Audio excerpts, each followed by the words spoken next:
A lot of this stuff has been done for places in Hamilton, people I know in Hamilton, but also people from all over the world. I've done work for people in Bulgaria, in Abu Dhabi, in the States, all over the States. So here's a smattering of the work. Some more hand lettering.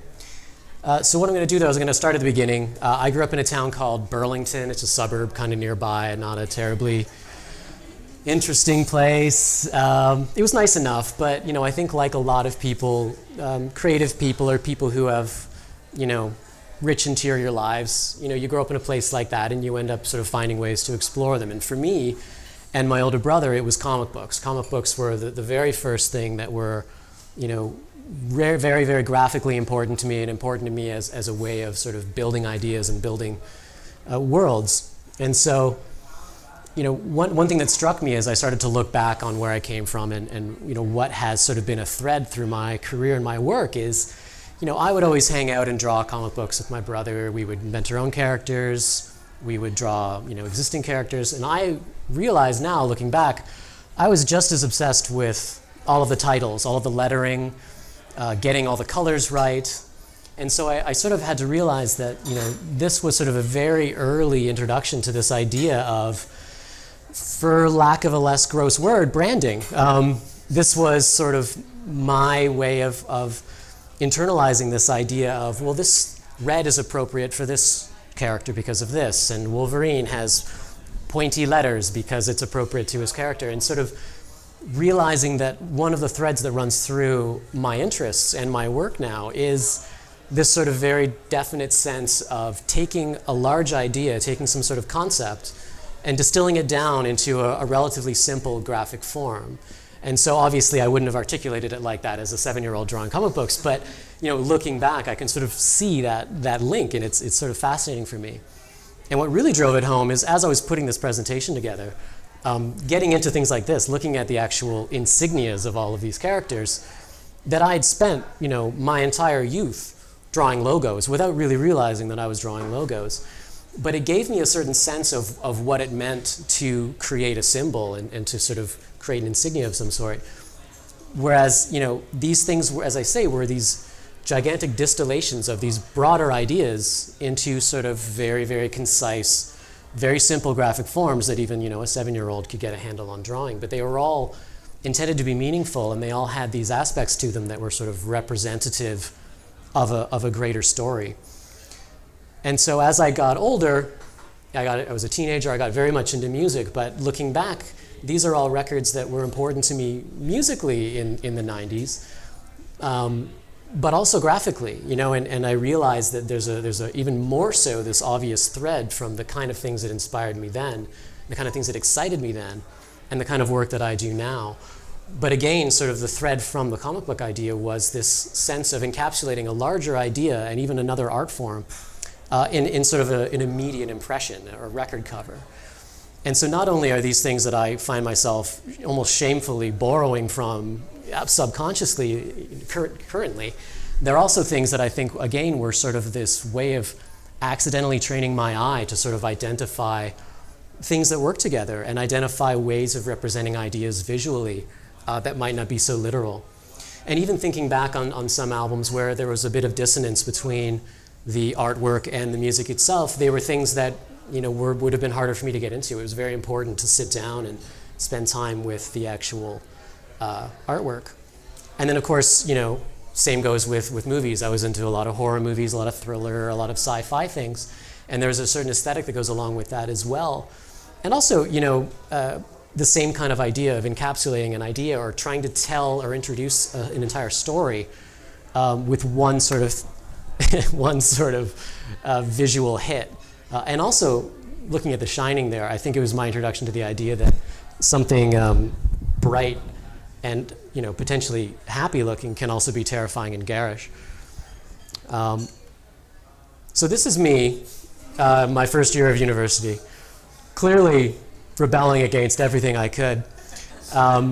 So this was the 19-year-old who, in high school I would paint and I was sort of relatively interested in art, but I never really considered what a career that would be. I never really thought much about what that would mean, what that would look like as I grew up. So that led me to take fine art at McMaster.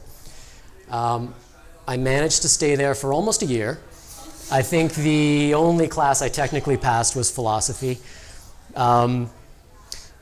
But what was remarkable in a way was how little I thought about what I was actually going to do in the future. I thought I would maybe continue painting, I'd maybe work in a record store, who knows. But at some point, I'm going to skip back for a sec. So I was a 19-year-old guy. I was hanging out in my mom's basement playing weird music. And fortunately, she was in an office working next to a small graphic design company in Burlington. And I imagine the conversation went something like, hey, you guys are nice. My useless son is hanging out in the basement all day long. He's kind of arty. Do you want to take him off my hands? And so what that turned into was sort of an accidental apprenticeship at a design company in Burlington, where they very politely invited me in. I wasn't computer savvy whatsoever. This was 1999, I think. So, it wasn't a big part of my life. I had used a computer to write essays, and that's literally it. And so at the time, this was the shit to me. So this was an artist named Dave McKean, who was, at least in my awareness, which was relatively limited, was doing a lot of photo manipulation in computers and playing with things that way. So I thought, oh, this is my chance to go learn how to do this. That's all I cared about. Again, remarkably not thinking whatsoever about what I was going to do with myself. I thought, I need to learn how to do this. So yes, I will use your computers and waste your time. So what happened, though, is eventually some part of all of that stuff I've been, describing about the comic books and the record covers, all that stuff kind of started to come up a bit, and I started to realize how much I really enjoyed working with this kind of medium, with, some sort of visual communication, with putting things together graphically, putting ideas together and trying to tell a bit of a story. The way that manifested at first in this job was doing flyers for Tim Hortons, but still, it was the beginning of a career, and basically they started giving me little things to do. I kind of enjoyed doing them. They started paying me, and then I ended up working there for about 10 years. So unfortunately,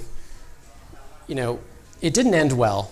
It was sort of a bit of a, it was I was 19 when I started there, so it was a strange sort of extended adolescence almost, where it was a very small company. We were very tight. We were almost like a family in all the good ways and in all the bad ways as well. So there was tension. There was sort of a prolonged mentor-student relationship going on, and I started to kind of bristle against it eventually. And so when I was about 29, I ended up going out on my own. But since it didn't end well, I wasn't able to use any of the portfolio I had developed over my career, my only career. So I kind of had nothing to show for it. Cut to a couple years later, this is where my wonderful, supportive, talented, lovely wife, Jackie, comes into play, who's been a freelance illustrator this entire time, leading me somehow to believe that I could make this happen on my own, by her own example and by sort of strenuous encouragement. So what you see here is an art show Jackie and I put on probably about 4, 5, 6 years ago, downtown Hamilton, where we got a bunch of friends. We sort of had this loose idea of a zoo theme. And so it was just a good amount of fun, and it was a gallery we were all fond of. But what I ended up doing is, you see the zoo lettering on the window there. I took it as an opportunity to kind of, build my portfolio a little bit. At the time, I was just kind of taking whatever job I could. They weren't always terribly interesting, they weren't glamorous, and they weren't flexing a lot of the muscles I kind of wanted to sort of flex. And so I said, all right, I'm going to do some fun, elaborate lettering for this, because that was something I was very interested in at the time. And so I pulled this out. I was very happy with it. I ended up putting it online. It ended up traveling around a little bit. And flash forward a couple of years to Emily Gregory's Little Book of Lettering. She had found, she's an Australian design blogger, and so she had found my zoo lettering online somewhere over those period of years. And if she was interested enough in it, it led her to sort of explore some of the other work I was doing. So these other paintings you see are just purely personal projects where I was experimenting with acrylic paint and doing some lettering paintings. She thought those were interesting, so she gave me a couple of spreads in this book, which was a huge confidence boost for me. It was wonderful to be mingling with a whole bunch of designers and letterers and artists whose work I admired. But it also was really, really strong reinforcement of this idea that if I keep trying to stretch and I keep experimenting and I keep putting things out there, people will find them. There's some sort of, however mysterious, there's some sort of logic to this, and that it was a good thing to do, and it was a good reminder not to get lazy. And so shortly after that, or around that time, I suppose, an old colleague of mine left the old studio that I'd been working at. He and I always worked very well together. He was a web developer. And so he left, and then very quickly we joined up, and we started the first iteration of what would become Poly, the company that I'm now the sole proprietor of. And so one of the sort of emblematic projects at the time was something like this. This is Loam. This is a local architectural design company. And so this was us trying to be more adventurous than what we would be doing together at the old company. This was me trying to incorporate some of the artwork that I was doing into a digital format. This was us trying to sort of just push beyond what you would normally see and try to like really give ourselves a bit of a voice and a bit of a way of distinguishing ourselves from the 7 zillion other graphic design companies out there. And so this is just a little bit of a process work. You know, it was a bit of a new way of working for me, trying to actually sketch out and plot how something like this might work. So it ended up, even though the company itself I think is defunct now, it ended up for me being a very important sort of learning moment and a sort of a real reach, a real stretch out into the territory that I wanted to inhabit. And so another thing that got us some momentum is Stark Skincare. This is a Montreal-based skincare company. Jessica, the owner, had seen some of my work on a blog somewhere and thought it was a good fit for the skincare line that she was developing. So this became a really fun collaboration. And it also became another thing that traveled around the internet a little bit and got us a little bit of credibility, a little bit of notice. It got passed around. It got us way too many skincare proposals from people. Clients can be extraordinarily literal. No jam packaging, no soap packaging, only skincare packaging. But it was great fun. This is some of the process work that we did along the way. It was a really good collaboration. We were sort of very much on the same wavelength with the company. And it was interesting. We were sort of in a similar state, Polly at the time, and Stark. She was almost as new as we were, and we were coming up together. So this would end up being, for us, a bit of a flagship project to show what we could do. And for her, obviously, it was the face of her company. So it was a fun time, and she's actually become quite a good friend now, and we talk together about how to deal with having a baby at your heels when you're working. So again, it traveled around, it did a lot of work for me, and it was really, really quite rewarding. So Polly worked together in this format for about 3 years, just a bit longer, and this is some of the work we've done. Some of it, as I said, some of it's in Hamilton, some of it's in the States, some of it's overseas. A lot of this stuff that we got was purely word of mouth. Well, I should say all of it. Word of mouth either literally or through the internet and through blogs. We still haven't actually done any direct promotion ever, which is something I should probably get on because I don't actually have anything to do right now. But what was started to happen, we worked really well together and we got along quite well, but we got to a point where I felt like I wasn't sort of inhabiting that territory I had originally set out to be in. We were doing a lot more, I was doing a lot of sort of style guides and front-end design for websites, things that weren't really scratching my itch, and he was sort of longing to work on these larger, multi-person projects. This is a collaboration Jackie and I did sort of in the middle of this period of polytribulation. This was sort of much more, where I wanted to be, working out. This was a trade show, a live painting at a trade show in New York City, a clothing trade show. And so this was great fun. It stretched those muscles. It allowed Jackie and I to work together for once. And it was very much the kind of thing that I wanted to be doing as part of my actual business practice, as opposed to just a fun blip that happened along the way. So we were in this position where we were doing well, work was coming in, and we were kind of faced with this idea of where to go from there. We were kind of, on the edge. And the conventional wisdom, I think, would be to then grow, would be to get an office, to get some staff, and to sort of conventionally move forward that way. That was never something I was terribly interested in, and what started to really crystallize my resistance to that was our son Felix was on the way, and I realized how certain I actually was that I didn't want to be in charge of people. I didn't want to become a manager instead of an artist. I didn't want to enter into that. I needed to remain flexible. I wanted to be maneuverable and be able to still work on what I wanted to work on and not worry about just paying a dozen people's salaries. And so Marlon moved on. He works at a larger company now doing exactly what he wants, working on larger multi-platform web projects, interactive projects. And I went solo with a little baby. And so one of my stipulations was I no longer wanted to do any web work. It was not something that was my forte. It was not something that I wanted to do anymore. It was something I felt very tired of. It was also something that a lot of people rolled their eyes and said, that's crazy. You can't do graphic design without doing web work. I just sort of thought I would give it a go. And then sort of a vindicating thing happened where almost immediately after we made this decision to split, I got a handful of jobs that were almost exactly what I wanted. So this is some work for the Juno Awards, which were in Hamilton a few months ago. I got the job to brand the Hamilton host committee. So I did, you see a giant scrim on a building there, banners all around town, the red carpet backdrop. So all of this fun stuff, and it allowed me to work in the music world again. It allowed me to mix together the art and design again, which is what I was originally going for. So it was a very encouraging project, a very, good moment for me to sort of have this decision to sort of be a little more flexible and free, and have something like this sort of come up for me. And then that turned into some work for the Music and Film Office in Hamilton, which is quite a growing concern now. And so this is some of the window artwork that I've put up in their offices downtown. And again, allowing me to mix this sort of love of pattern design art in with something, with more conventional branding traits. And so another recent project which sort of fit the bill for me was the Hamilton Brewery. This is a new brewery in Hamilton.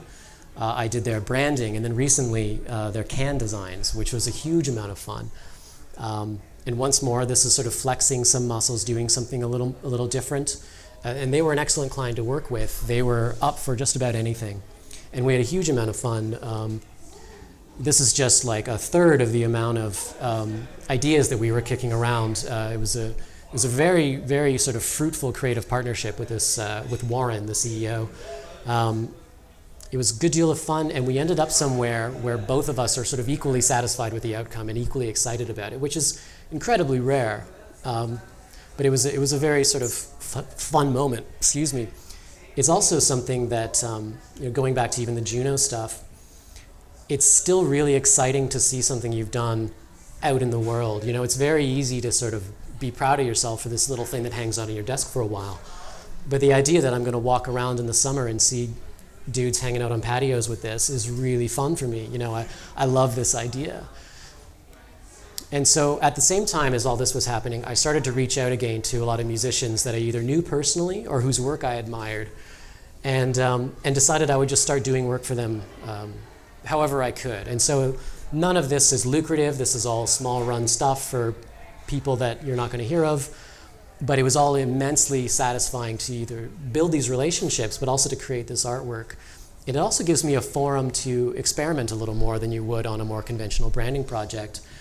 But it allows me to sort of, there's elements of this zany piece on the right here that found its way into the Turn It On stuff for the Junos. So it allows me to sort of pursue these things a little further for an actual project and not a pure experiment. And then they sort of fold back into what I'm doing otherwise. The other thing I've learned from working with a lot of musicians and artists from around the world is how important it's actually become to me to have these conversations, to have creative conversations with people who work in different realms, different media from me. You can always learn a lot from that kind of thing. It's always fun to compare notes with that kind of crowd. Now, all of that stuff is very, very close to my heart, music, art, books, but nothing is as close to my heart as ice cream. And so this was a tremendous pleasure to work on the branding for this local small batch ice cream company. This is all brand new, and it's so excellent. So if any of you find this at your local farmer's market, it's fabulous stuff. But again, another fun one that, these kind of jobs, in a way, when poly was a little more complicated, they were not quite forbidden, but we sort of had this tacit agreement that we wouldn't take on too many friend projects or too many arty projects, because they take up a lot of time, they take up a lot of energy, they're more fun than everything else, so you'd rather work on them when you're supposed to be making money. Whereas in this case, I feel a lot more free to make these decisions along the way. Yeah, I'll give her a huge discount, I'll hopefully get paid in ice cream, but it makes sense in the timing of when I did it as well, because I had just come off a couple of larger jobs, and I felt very comfortable with handing out discounts to friends. And so the only other thing, I'm going to go up another notch, the only thing better than ice cream to me is Oprah Winfrey. And so this sort of brings it all back around to that original little book of lettering where this was an illustration for the 15th anniversary of Oprah Magazine, where they had 15 different illustrators do a page header, or a chapter header, that is. And I got a call out of the blue from the art director at Oprah Magazine, which I actually ignored because I was really, really busy at the time with the Junos and Winterfest, and I was like, I don't know who this person is, so I'm going to ignore this. And then I forgot to check my messages for almost a week. And then I listened to my message, and I've blown this. I've blown this so hard. This job has already been taken, I called her back and tried to act cool, like I was just too busy. Anyway, I got the job in the end, and it's very much in the spirit of what I'd like to be pursuing now. It's hand-painted lettering, it's exciting stuff, it's stuff that I really enjoy doing. But this art director found my work from that little book of lettering. The only way I ended up in that little book of lettering is because of these weird little personal projects I had done. So again, it slammed me in the face again with this idea that as long as I keep kind of pushing out there, trying new things, not forgetting to, put my hand up every now and then and say, hey, I did something, that, I can keep moving along and doing more and more interesting things and that are more and more in line with where my heart is. And, one thing I was thinking of with having a child at home now, Jackie and I both work at home, and our son is around all the time, so we're doing double duty a lot, is you have way less time than you ever did to mess about. And so I'd much rather be working on this than I would on a bunch of Tim Hortons coupons. And so if I can make that happen, that's obviously, the way to go. So for me, it was having a little bit of like the confidence to kind of pursue that idea and say, that's worth trying for, that's worth reaching out for, instead of playing it safe, because you're going to be miserable otherwise. And thank you.